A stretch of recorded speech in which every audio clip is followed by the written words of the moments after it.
African Socialism by Tom Mboya, published in the journal Transition in 1963. The word socialism is so much in current use that it is worth pausing a little while to inquire what this popular word means. Here in Africa we have states and statesmen wedded to the idea of African socialism as the goals of the economic and social policies of their governments. President Nkrumah of Ghana has declared that the establishment of African socialism is the target of his government. Over in Asia, the ruling Indian Congress is pledged to establish a socialistic pattern of society in India. What is socialism and what is African socialism? And what does it mean to us in terms of our short and long-term objectives in economics and politics?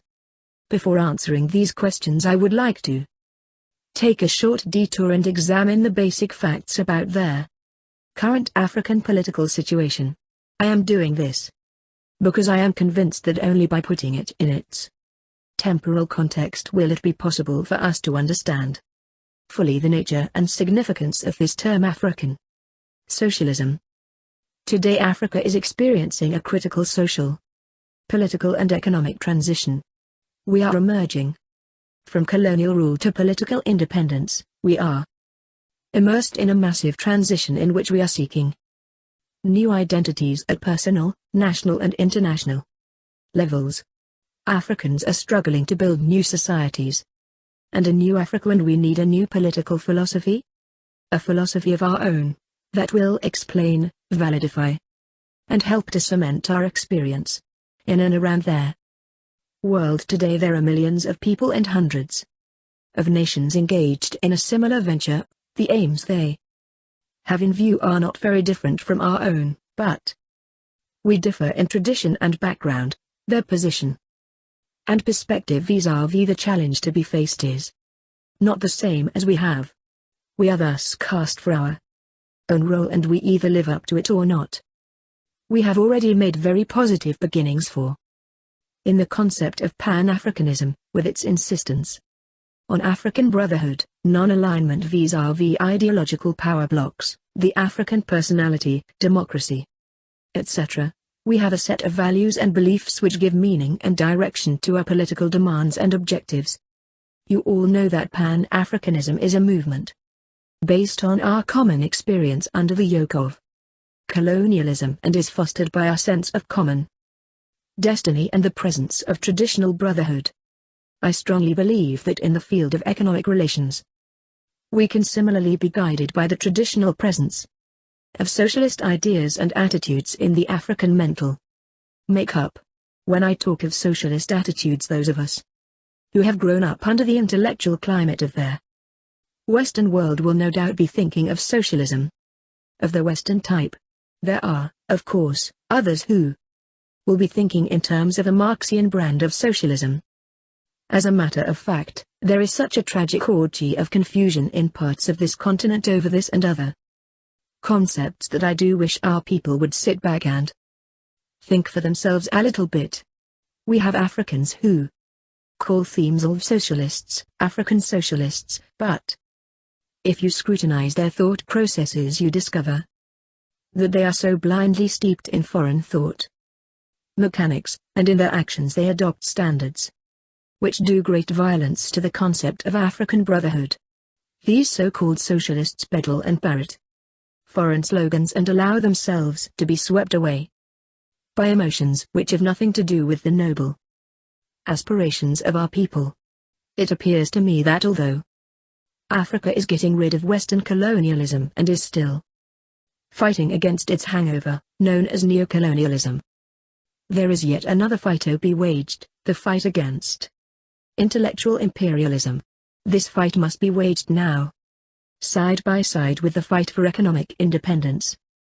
It is because of this stark reality that I value the concept of African socialism so much. When I talk of African socialism, I refer to those proven codes of conduct in the African societies which have, over the ages, conferred dignity on our people and afforded them security regardless of their station in life.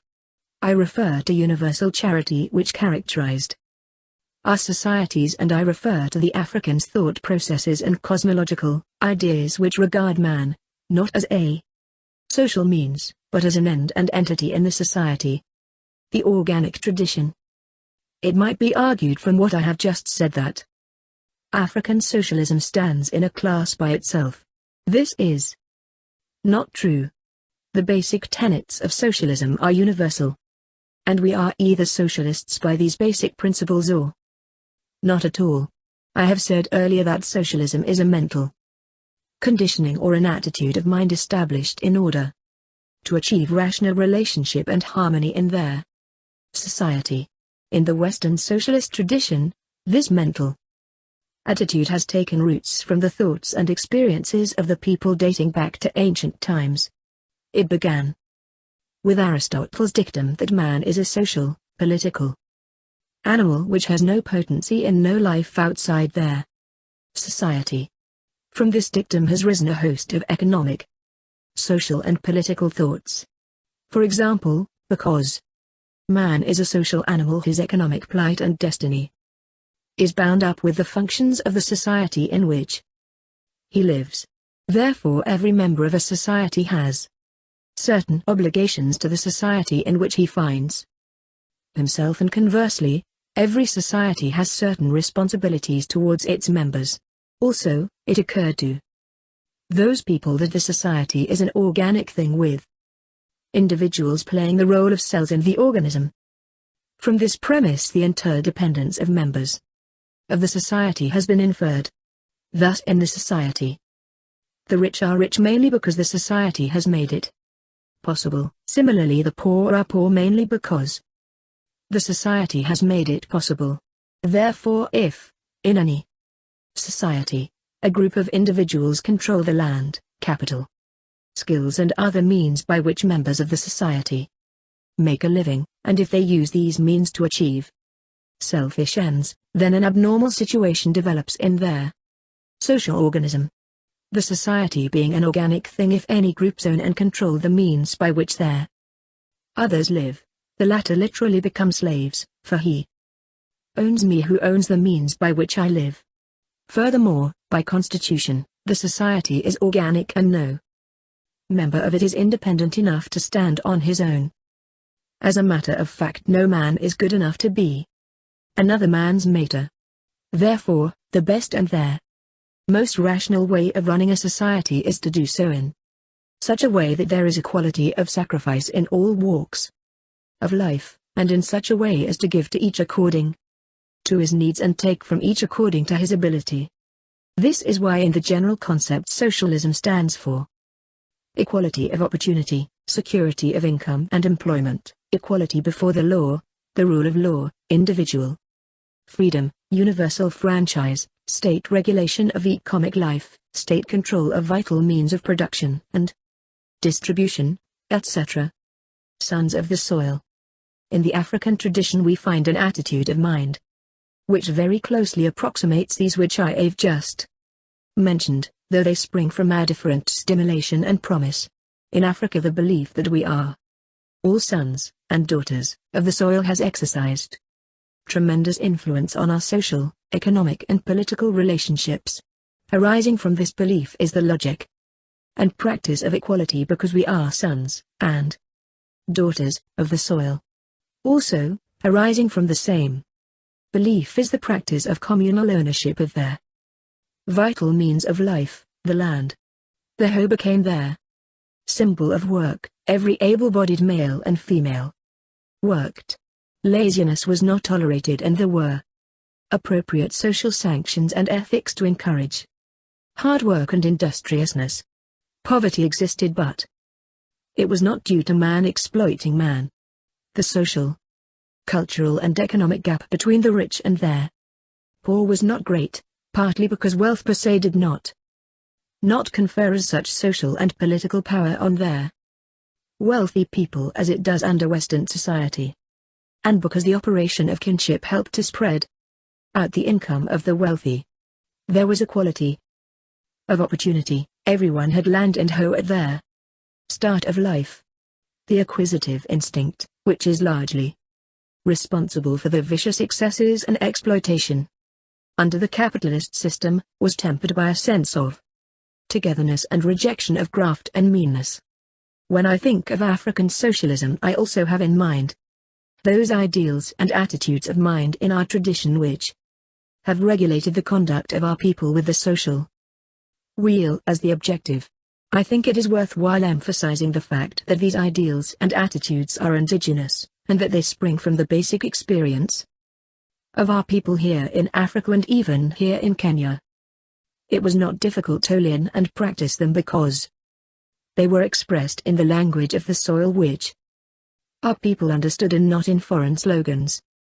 They represented an honest attempt to do and practice what was in the best interests of the Africa. What, then, is the significance of these attitudes vis-à-vis our aims in the economic and political fields? In Kenya? The Kenya destiny. In Kenya, as in the other East African countries, we are committed to one economic destiny, based on an East African common market, harmonized financial, fiscal and social policies, etc. The objective of the Coleman approach of the policies themselves being their achievement and maintenance of the highest possible rate of increase in the standard of living of all our people, the creation of the necessary conditions to this end and the enhancement of freedom and maintenance of order. I would like to submit that without basic loyalty to Kenya and East Africa, the achievement of these objectives can be an impossible proposition. In this respect, I would like to point out that the positive attitudes I have just mentioned provide the best mental and human framework in relation to these aims. If we have accepted the challenge of development, it would be a contradiction if we adopted conflicting attitudes. Under the guidance of our socialist tradition, I would like to see the Kenya of today transform itself along their following lines. Since over 3/4 of Kenya's population depends on agriculture, and since agriculture is their largest single contributor to Kenya's gross domestic product, the expansion and modernization of agriculture and relative production must be given priority with 3 aims in view. First, to expand the employment vars and possibly more food for the country's population. Second, to diversify our export crops and expand their production to enable the country to earn more foreign exchange, as it is these earnings which will determine to a large extent the volume of imports which can be made available for economic development in other sectors. Third, to accelerate rural development. Fourth, to lay the foundation for industrialization by expanding the domestic market through processing for export most of the primary products which we now export in the raw state and through manufacturing for the East African market. Up to now, Kenya's agriculture has depended mainly on European settler capital, skill and enterprise based on unequitable land tenure. We must rapidly move away from this type of development. Our current experience shows that this concentration on European agriculture, and on the few Asian-owned plantations, together with the concentration of primary industries in Nairobi and in the settled areas, are responsible for the serious problems we are facing today. Today Kenya is facing balance of payment difficulties.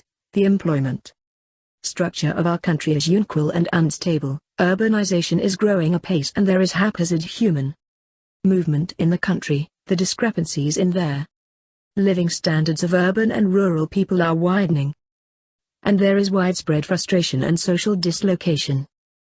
We must do something immediately to harmonize the progress of various sectors of our economy and to involve the bulk of our working force in the task of economic and social development.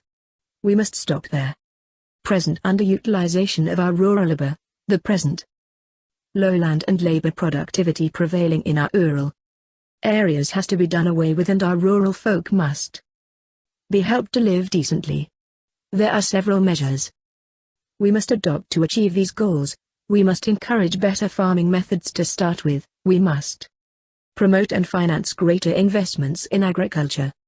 To achieve more rapid progress, invest in irrigation flood control, and reclamation, provision of agricultural machinery and equipment, research and in improving communication. The devastating droughts and floods of last year have taught us a lesson, for they hit our poor rural people harder than anybody else. Side by side with the above measures, all efforts must be made to extend vocational training to our agricultural labor force. Agricultural cooperatives must be encouraged, and land reforms, aiming at increasing efficiency of agriculture, to secure social justice and promote economic development, must be launched. In doing all this, we must exploit to the full the experience and knowledge already in the hands of our farming communities and augment it with all kinds of agricultural research. Agricultural development alone is not enough. The development of trade and industry must be accorded second highest priority, and the aims of our policy in this respect must be to encourage the establishment and growth of industries which would contribute directly and materially to economic growth, enable our people to participate increasingly in the ownership, direction and management of our industry and trade. There are various ways in which we can achieve these aims. Our government should participate directly in the vital industrial undertakings. It should provide funds for training local entrepreneurs and to enable them to participate in industry. Our government should establish a development bank to offer loans to industries and to organize the flow of foreign capital. The government should provide services like research, etc., to industries.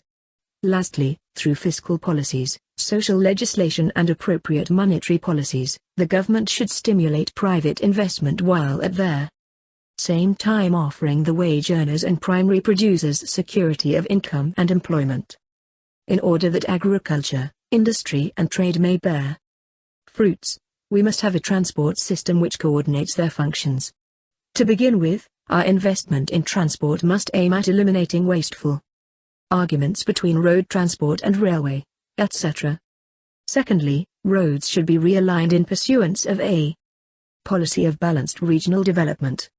The educational policy should aim at two targets. First, to expand the rate of literacy and deepen the sense of our Kenyan and East African citizenship. Second, provide and improve the quality of manpower needed for rapid development. This calls for the expansion of educational facilities at all levels: primary, secondary, technical education, teacher training and university education. In the fields of health we should tackle the problem in various directions. Health education should be promoted, more doctors and nurses should be trained. There should be more collaboration with the other East African countries in the field of research. Of course, more capital will have to be spent on putting up more hospitals and clinics. Each district should have a well-equipped hospital to help reduce overcrowding in their major hospitals. Mobile health teams for the rural areas should be established, and so on. Group responsibilities. There is no end to what our government can do to promote rapid development. But government alone cannot be entrusted with this heavy task. I have pointed out that in African socialism the society has an obligation to. In the African society of today and tomorrow, there are several groups of people, that is, intellectuals, businessmen, journalists, cooperatives, trade unions, etc. These groups can and should play their part in the development of the country. I have already outlined elsewhere what I think should be the role of the press and journalists in a developing country like Kenya. I have a few words to say about the other groups. I begin with the intellectuals. Our intellectuals face a grave challenge. I hope they realize it. I have already pointed out that foreign orientation, Eastern or Western, is artificial. We have a tradition and a human base on which to build a philosophy of life. I have already pointed to the socialist outlook in our tradition. Will the intellectuals pick up the threads and help us defeat intellectual imperialism? The challenge of developing Kenya needs well-trained intellectuals. and technicians who are also interested in politics. Whatever their professional expertise, it needs shrewd economists and sharp-witted, actively inquiring minds with a sense of responsibility, people who can help us to separate the realities of development from the wild dreams of men in travail, men with practical acumen and a strong devotion to the well-being of our country, which stops short of doctrinarianism and fanaticism. Will these be forthcoming? Now for our businessmen. This group of people are needed to share in the task of development as industrialists and in commerce both in the rural and urban areas. But will they evolve business ethics suitable to this situation while at the same time adhering to their standards of efficiency, initiative and thrift which will enable them as a group to help Kenya make the maximum use of its resources in the context of economic planning? Will they contribute towards the establishment of industrial democracy? The trade unions have a duty to the wage earner has a vital stake in the whole development of Kenya and the desire of organized workers of Kenya to play a decisive role in the economic development of the country is worthy of encouragement. Workers, as workers know best where the shoe pinches. Our trade unions should be independent enough and should enjoy freedom of association to defend their interests of their members. But as we are committed to economic planning, our unions must perform their functions while observing certain obligations. In this context, the cooperation of the trade unions should be called for to accelerate the process of capital formation and to lay the foundations of industrial development. The crucial factor is leadership. If our unions are led by patriotic, intelligent and dedicated men who understand the long and short-term economic implications of the policies of the unions, then all will be well. I know that trade union leadership, like political leadership, confers power on the leaders, but in the context of African socialism, all power, must be used for the good of society. To return to my thesis, I would like to submit that the challenge we face demands one loyalty and a unified approach. In view of this, I would like to remind you of the superiority of traditional African socialism. It gave members of the society a secure and relatively adequate livelihood, and it gave them a full opportunity to share in the making of the conditions upon which their happiness depended. Each member of the society was able by his own and by collective efforts to produce for himself the means of self-fulfillment. I commend it to you and to our people in our search for means of rationalizing and humanizing our efforts to plan our society for economic and social growth. Let us go abroad to ask for loans and technical skills, not for ideals and ideologies. We must come forward, ready to build from our own resources, energy and sweat, the Africa of our own vision and dreams, and not the East or West.